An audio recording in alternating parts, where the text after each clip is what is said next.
The city of Ulm has had a long history of using the Danube River for things like sea travel or trade. It's only natural that the river ended up being straightened in order to increase navigability.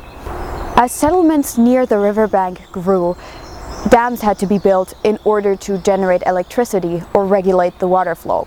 Forests had to be cut down and floodplains had to be drained.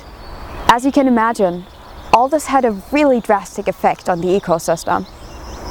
Many animals ended up losing their natural habitat or breeding grounds. And since the water had nowhere to go to, floods started becoming an increasing problem.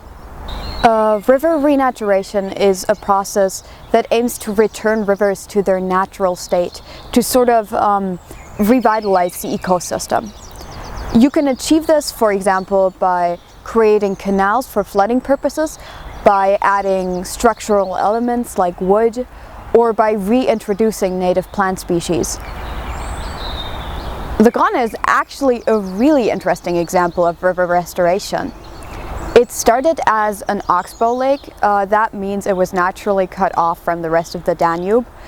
And later there was a lot of industrial work here, which means mostly like gravel mining.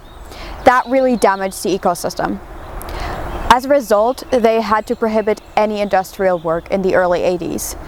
It's been a reservoir ever since then. I find it to be a very beautiful place.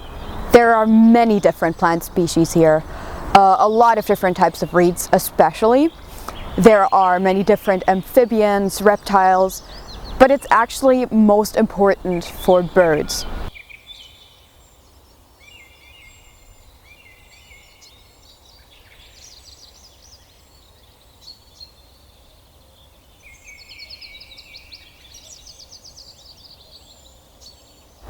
Oh, I'd say the project actually especially benefits the local community.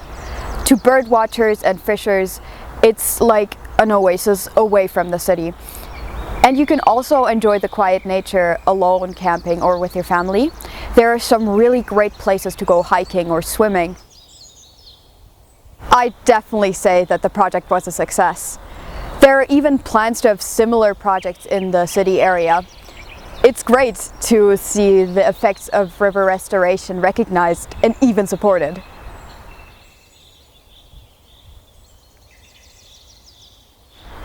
Projects like the Gronne depend on a city, a community. River renaturation not only creates a beautiful environment, but it also helps negate the effects of things like flooding or climate change. And since a river can be such a big part of your local history, your local identity, it's sad to see that it's actively destroyed. I think it's time for us to step up.